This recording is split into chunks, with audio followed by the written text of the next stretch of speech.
Hey guys, what's going on? It's Riley here with Canadian Dividend Investing, and welcome to week 3 or episode 3 of our investing $1,000 into the S&P every week for a year. So as you can see, the portfolio is up to $2,991.30. We are currently down $8.82, it says total, and we have another $163 to play with today. The reason it's a little bit more is because, unfortunately, I believe with Questrade you can't buy fractional shares. We're buying full shares, so the total amount doesn't always go through, but we'll be able to buy an extra share today. So we're going to continue the same strategy as we've done in the past. As the title says, we're going to be investing another $1,000. And again, like I've said in previous videos too, the market's fairly volatile right now. Again, with just the kind of everything going on in the world with Trump, tariffs and everything. But as long as you stay the course and dollar cost average, so investing the same amount on a weekly basis, this provides any risk of you not catching those dips and highs. So just a great strategy moving forward, and we're going to continue to do so. I've had a lot of comments saying, why do you blur your screen? Unfortunately, I have account numbers that I don't want to show on here, and I'll try to find a feature that kind of just allows me to blur parts of it. But from my end, it's a little bit easier to blur the whole screen, and what I can do is I can just annotate what I'm doing as I move forward as well. So what we're going to do as I blur the screen here again is buy. Afterwards, we're going to go over the comment of the week as well, and I have a little surprise at the end of the video along with the Blossom dividend. So we're going to be buying VFV.TO, which follows and tracks the S&P 500. It's currently trading at 152.16. So yeah, it's been a little bit up and down. Let's see how many shares we can get through. Obviously, we're buying in this account. We're going to be doing market order, which just buys the amount. And we're going to do dollar amounts to see how many shares we can get with, I believe it was $1,100 or so. So that brings us to about 7 shares of VFE into the portfolio.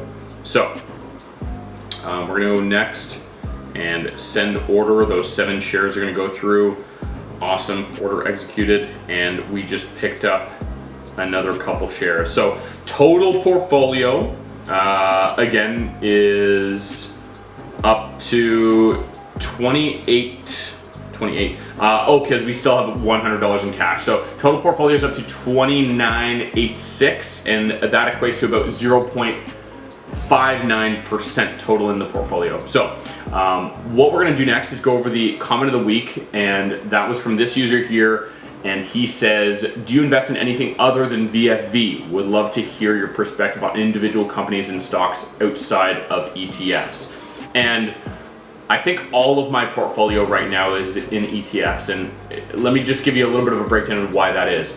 If one single stock drops out of the ETF, it's really not going to affect the total price of the ETF. So it's very risk averse to have a bundle of stocks and invest in an index fund or ETF rather than individual companies. Now, to answer your question, I think individual companies, there is a little bit more risk, but there's also more reward. So if I were in your position and you wanted to invest in individual companies, and I may do that in the future too, I just really like the risk aversity of ETFs, but I would invest in a company that I believe in personally and that has a good track record in the past. So companies, maybe things that you use on an everyday basis. Now this could be Canadian companies, US companies.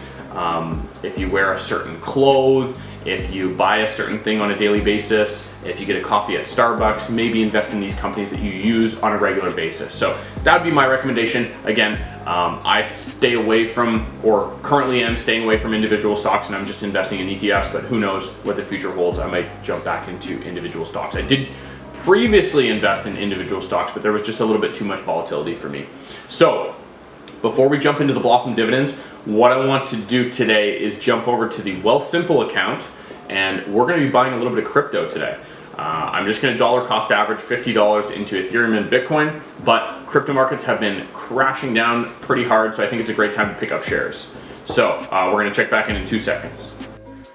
Hey guys, so this is the crypto account. I currently have $4,190 invested. I don't know why I said it that way. But as you can see, the portfolio is up $1,428. We're up 51%, and that's with the markets crashing down. Just to kind of show you guys the charts, I think I started investing in 2021, and then I did a little bit of dollar cost averaging starting in 2024, the spring. So again, markets are down. I think it's a great time to kind of buy more shares of crypto, just hedge against inflation, hedge against your other investments. So we're going to do so today. So we're going to trade. I haven't done this in quite some time. So I think we can buy amount $50 worth of Bitcoin, if that makes sense. Let's see. Submit order. So that equates to 0.00038 Bitcoin.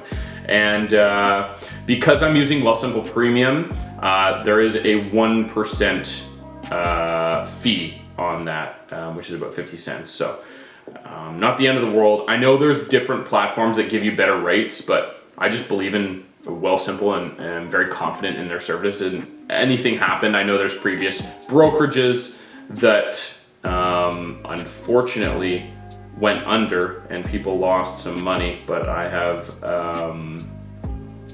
don't have any issues with investing in Wealthsimple. And I'm also staking some Ethereum, just buying $50 worth of Ethereum as well. It's a cool kind of feature with Wealthsimple.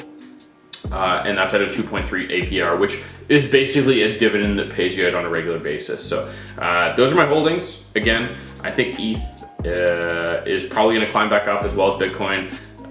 But who knows? At the end of the day, crypto is crypto and it's very volatile, even more so than individual stocks, but I like to hedge against my stock investments and invest a little bit into crypto. So let's jump over to the Blossom account. We'll see how the dividends have been accruing with the Challenge Series account, and then that's all we'll do for today. So check back in 2 seconds.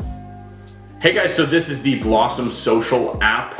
If you want, links in the description for both Questrade, Wealthsimple, as well as Blossom Social. You can also join my Discord, and any other relevant links are going to be in the description. But as you can see, this is the pro version of Blossom. We have our dividend forecast. This is with the original account, or the $3,000 invested. Annually, we're making about $27 in dividends on a monthly basis, $2.29 on a daily basis, 8 cents in dividends. Thank you guys so much for watching.